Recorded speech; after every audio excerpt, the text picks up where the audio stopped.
রাত তখন ৩টে, কবরস্থান নিস্তব্ধ।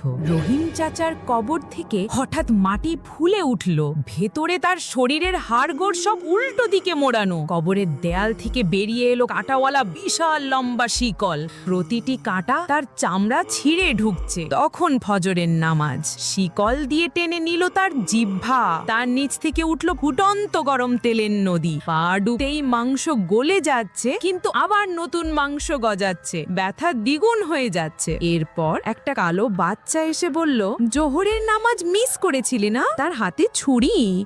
এক কোপে চোখ উপড়ে ফেললো। রহিম চাচা শুধু অন্ধকারে চিৎকার করতে লাগলো। এবার মাগরিবের নামাজ। বলে উঠলো, এখন আমার পালা। মাটি থেকে বেরোলো আগুনের কাঁকড়া। তারা তার পেটে ঢুকে ডিম পাড়ছে। রহিম চাচা চিৎকার করে কাঁদছে, আল্লাহ আমাকে রক্ষা করুন। কিন্তু আল্লাহ তখন বলবেন, এখনো অনেক দেরি। কবরের